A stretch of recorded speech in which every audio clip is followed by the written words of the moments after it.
सत्संगी लोग जिस चीज़ के लिए आते हैं वो इन छोटी मोटी परेशानियों को, बैठने उठने की या और भी कोई दिक्कत है तो उसका ख्याल नहीं करते, क्योंकि सत्संगी असल में जिस लाभ के लिए आता है वो सत्संग है, और इस जीव को जरूरत भी सत्संग की है। और चीज संसार में सारी मिल जाती हैं, खान पान, आराम, घर, जगह, स्थान, सुख सुविधा, हर चीज मिलती है, लेकिन संत समागम और सत्संग यह बड़े भाग्य से मिलता है, बहुत दुर्लभ है। कई बार इस चीज के लिए विचार किया गया, लेकिन आदमी जब थोड़ा धैर्य रखता है तो मालिक का जो कार्य खुद का स्वयं का काम है उसमें कभी कोई गलती या किसी भी प्रकार की कमी नहीं छोड़ते। लेकिन इंसान अपने मन के बस होके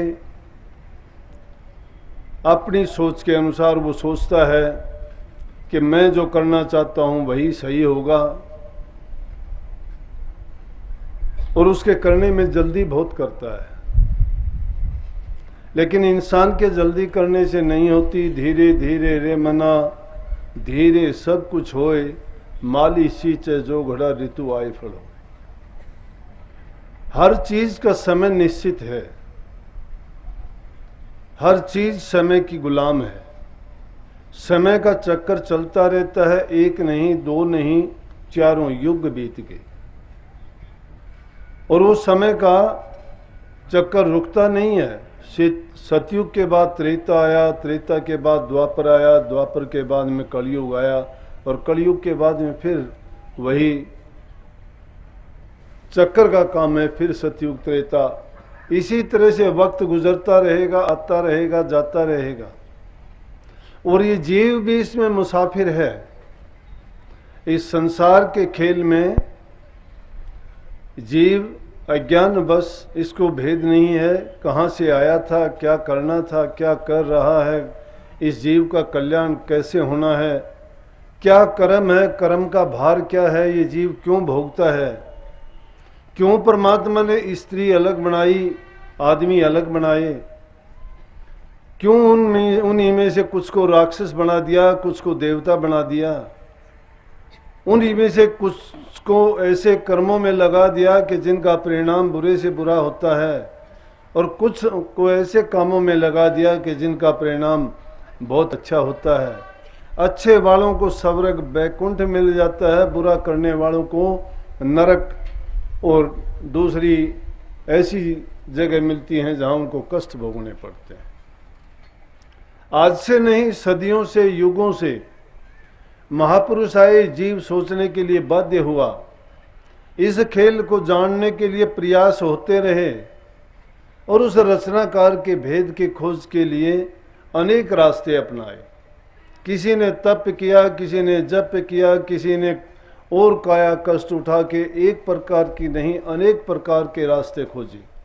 किसी ने ज्ञान मार्ग से, किसी ने किसी दूसरे माध्यम से, लेकिन उसका सबसे आसान और सबसे सरल तरीका जो मिला वो सत्संग में मिला। जो चीज हमें न तप करने से, न जप करने से, न और दूसरी क्रिया करने से, कितने कितने जीवों ने कष्ट उठाए। कोई एक टांग पर भक्ति करता है, कोई पानी के अंदर खड़ा होता है, कोई जल पी के रहता है, कोई दूध के ऊपर आधारित रहता है, कोई फलाहारी रहता है। कितने काया को कष्ट देते हैं, खान पान आलस सब तज के, और वो परमात्मा की खोज के लिए जिसने बनाया है उसके लिए सब प्रयासरत हैं। लेकिन सबसे आसान तरीका जब इन सब चीजों की तुलनात्मक ढंग से देखा गया तो उसका माध्यम एक ही मिला कि सरल और आसान तरीका सत्संग है। सत्संग किसका? महापुरुषों का, जिन्होंने खुद उनको जाना है, वो आपको भी उसके बारे में जाना देंगे। लेकिन उस चीज को जानने से पहले जरूरी है कि इंसान जिन बुराइयों में व्याप्त है उन बुराइयों को वो त्याग दे। जब तक बुराइयां उसमें हैं वो उस रास्ते पे चलने के काबिल नहीं है। अभी थोड़ी देर पहले जब संगत दर्शन के लिए आ रही थी, एक पत्रकार भाई आए और वो आके पूछने लगे, कहने लगे कि आज समाज में जहां कहीं देखते हैं गुरुओं की कमी नहीं है, सत्संगों की कमी नहीं है, कहीं सत्संग होता है, कहीं कीर्तन होता है, कहीं कथाएं होती हैं, कहीं उपदेश होते हैं, अनेक प्रकार के तरीके हैं और अलग अलग तरीकों से सभी कहते हैं कि हम जीव के कल्याण का काम करते हैं, लेकिन समाज में बुराई उसी तरह से व्याप्त है। मैं कहने लगा कि निस्संदेह रूप से यही बात है, आप सत्य कहते हो कि जहां कहीं भी देखते हैं सुनने वालों का, देखने वालों का तांता लगा रहता है, लेकिन अमली जीवन अगर देखा जाता है तो परिवर्तन लेश मात्र भी नजर नहीं आता। और उसका कारण क्या है कि मूल रूप से जो उन्होंने बुराइयां अपना ली हैं, जो उनके जीवन में जाने में अनजाने में ऐसी ऐसी जो पाप कृतियां हैं, उनको आदियों को तो जानता नहीं है कि वो क्यों ऐसा करता है।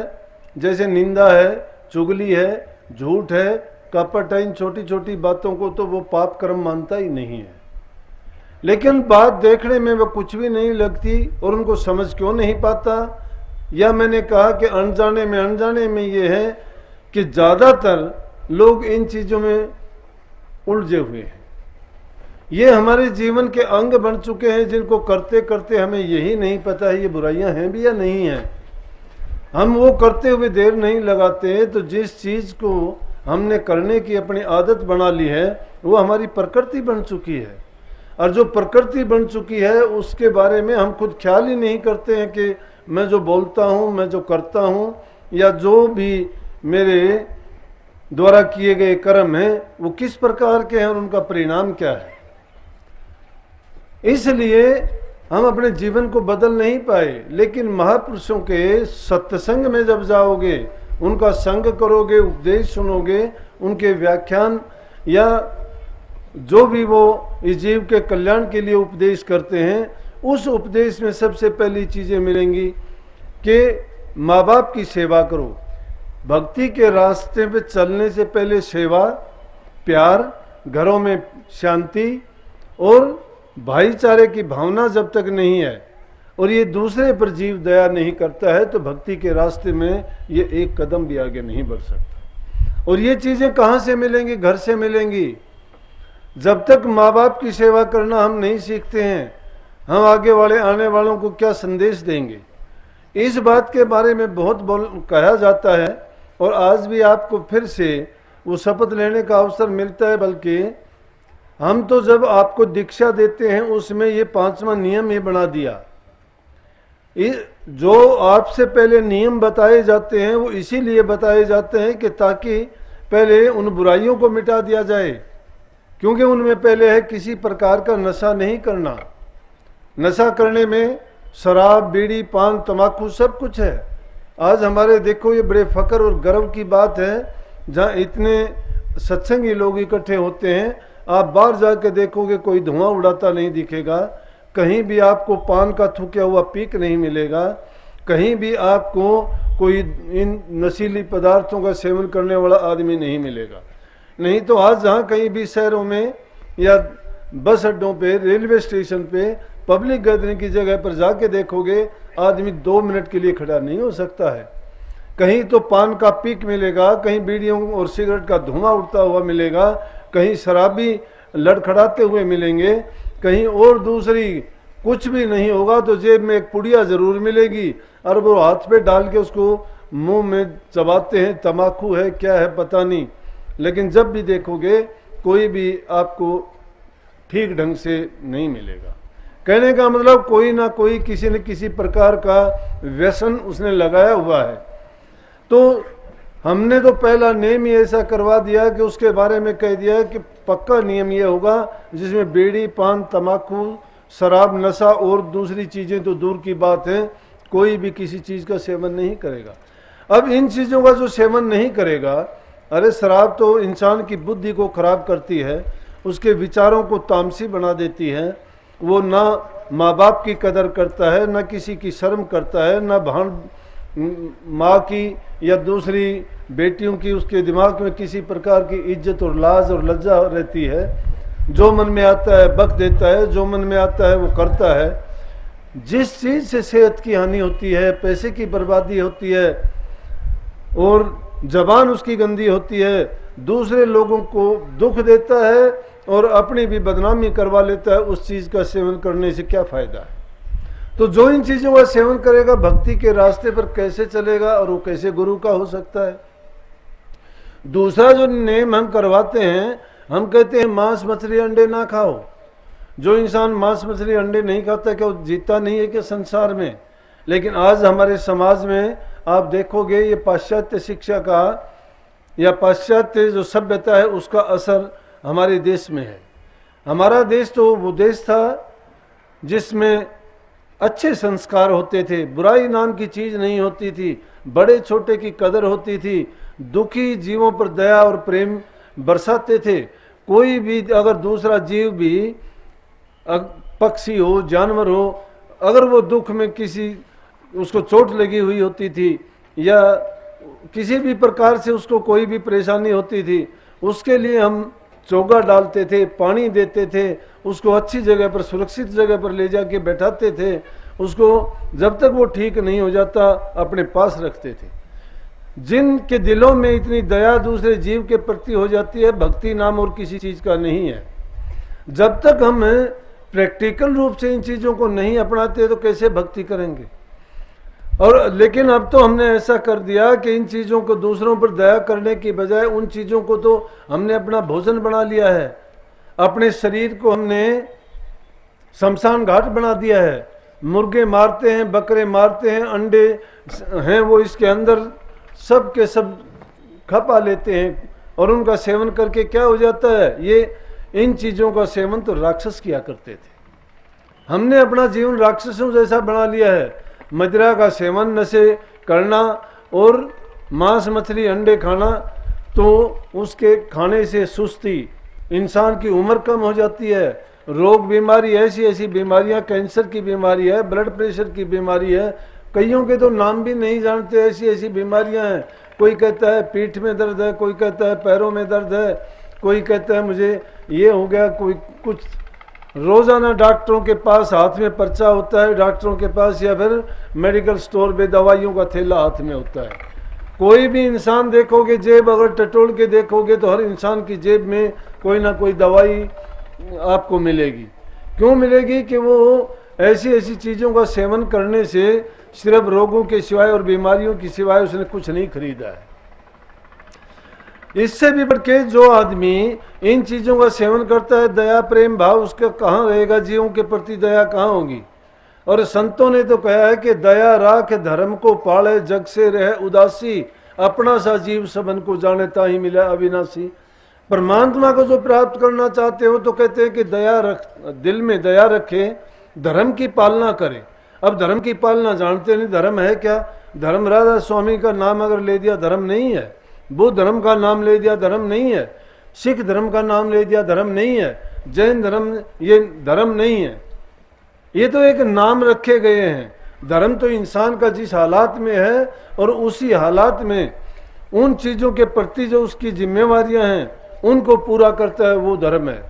पुत्र का पिता के प्रति, माँ के प्रति, बहन के प्रति, समाज के प्रति जो उत्तरदायित्व है उनको ढंग से पूरा करता है, वो उसका धर्म है। जिसके दिल में दया है वो अपने धर्म का पालन करता है। माता मातृ धर्म का पालन करे, पिता पितृ धर्म का करे, बेटा बेटे का, पुत्री पुत्री धर्म का पालन करे। तो मैं कहता हूँ सारा समाज इतना शांति से और इतना उन्नत समाज होगा कि जो हम पीछे की कहानी आज याद करते हैं कि हमारे देश की ये हालत थी, वो आज भी हो सकती है। लेकिन होता क्या है ना, धर्म के जो धर्मवेता हैं, जो प्रचारक हैं, जो गुरु हैं मेरे जैसे, क्या कहते हैं, वो कहते कुछ हैं करते कुछ हैं। धर्म के प्रति नहीं, बल्कि उन्होंने धर्म को व्यवसाय बना लिया है। धर्म के रास्ते में जब व्यवसाय आ गया, शिक्षण संस्थाएं खोल दी गई, उन्होंने अनेक चीज़ों के बनाने के कारखाने लगा लिए। जब ऐसी ऐसी चीज़ें उन्होंने शामिल कर ली तो उन चीज़ों को बनाने में, दूसरी चीज़ों को किसी का एडमिशन देने में, किसी के कुछ करने में वो डोनेशन लेना शुरू कर दिया, उन चीज़ों में लाभ लेना शुरू कर दिया।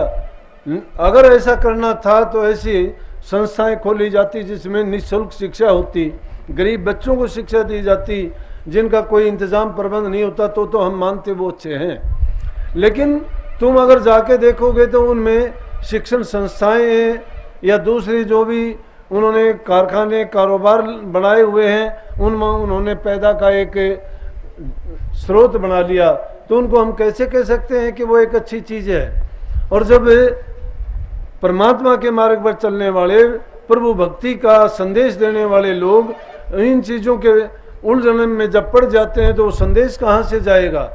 तो ना तो उपदेश देने वाला ढंग से अपनी बात को कह सकेगा, ना ही उसके मानने वाले उस पर विश्वास कर सकेंगे। वो उसी चीज़ पर इतबार और विश्वास करेंगे कि जिस कहने वाले की बात में ताकत होगी। जिस प्रकार से जो चीज़ कमाई हुई नहीं होती, वृक्षों पे अनेक के फल लगते हैं, उन फलों को तुम कई बीज तो ऐसे हैं खेत में या ज़मीन में डाल के देखो, वो अपने आप पैदा नहीं होते हैं।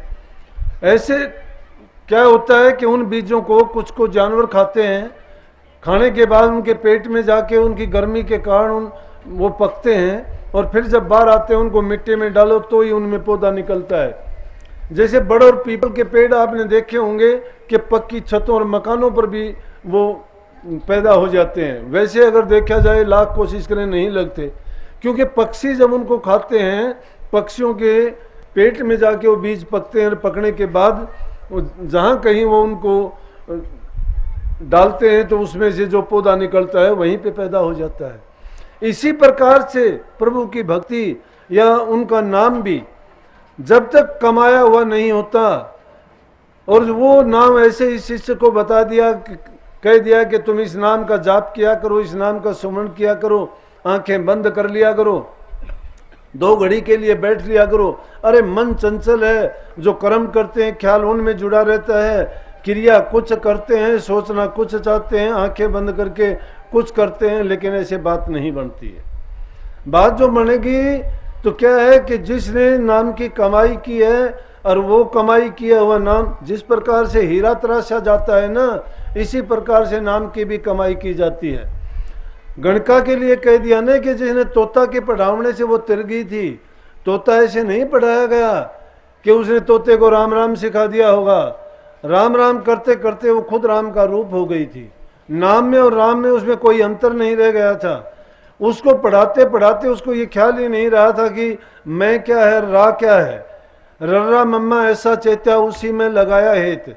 जो रोम रोम में रमने वाला है, उसको रोम रोम में ही जब रमा लिया जाता है, तब वो बाहर आके ही अपनी शक्ति और जो उसमें गुण है वो दिखाई देता है, नहीं देता। तो इसलिए दूसरा नियम जो हमने बना रखा है वो ये बनाया कि जीवों को इस रास्ते पे चलाएं कि वो किसी भी प्रकार की हिंसा ना करें दूसरे जीवों को। लेकिन आज घरों में भ्रूण हत्या जो करते हैं, ब्रह्म हत्या का पाप सबसे बढ़ के पाप है। इससे बढ़ के कोई पाप नहीं, और पाप होने से भी इंसान का 2 जन्म में, 4 जन्म में, 8-10 जन्म में पीछा छूट जाता है। लेकिन भ्रूण हत्या जैसा जो अपराध करता है वो तो सदियों तक अनगिनत उसको जन्म लेने पड़ते हैं। वो जन्म लेता है, मरता है, जन्म लेता है, मरता है। जैसे बरसात के दिनों में हम देखते हैं कितने जीव पैदा होते हैं, वो पैदा होते ही मर जाते हैं, पैदा होते हैं मरते हैं, एक दिन में कई बार जन्म लेना पड़ता है। वो ऐसे जीव होते हैं जिन्होंने भ्रूण हत्या जैसा जुल्म किया है। इस सृष्टि के खेल में बड़ा न्याय है। हम अगर अन्याय करना चाहते हैं, इंसान को निश्चित रूप से परमात्मा ने बुद्धि दी है, इसको करने की सारी क्षमताएं दी हैं, लेकिन इसने उसको गलत रास्ते पे लगा के अगर पाप कर्म में लगा दिया तो इसको अनेक प्रकार के कष्ट भी भोगने पड़ते हैं। इसीलिए संत महात्मा या जितने भी समाज के सुधारक आए वो इंसान के ही रूप में आए हैं, क्योंकि इंसान के रूप में ही आके उन्होंने वो काम किया है, प्रभु का संदेश दिया है, उसके नाम की महिमा गाई है और उनका गुणगान करके जीवों को उनके कर्म के प्रति जागृत करके और उनका उद्देश्य जता के कि जीव का उद्देश्य संसार में आना, मनुष्य चोले को धारण करना क्या किस लिए था? वो इसलिए था कि ये जीव काम करके अपने जीवन में अपना कल्याण कर जाए और फिर इसको बार बार जन्म मरण के चक्कर में ना आना पड़े। जो दया रखता है, धर्म की पालना करता है, दया रख धर्म को पाले और जग से रहे उदासी। जग से उदासी का मतलब ये नहीं है कि हम सब कुछ अपना त्याग के बैठ जाएं। अगर सब कुछ त्याग के हमने एक जगह पर बैठ के हमने घर परिवार की, संतान की, समाज के प्रति जो हमारे दायित्व थे, जो हमारी कर्तव्य थी, जिम्मेवारियां थी, उनको अगर हमने छोड़ दिया है तो हम संसार के और परिवार के ज़्यादा कर्जदार बन के गए। फिर भी हमारा पीछा नहीं छूटता है। जग से उदासी का मतलब है जिस प्रकार से गीता में उपदेश किया है, कर्म करते हुए अकर्ता हो जाएं।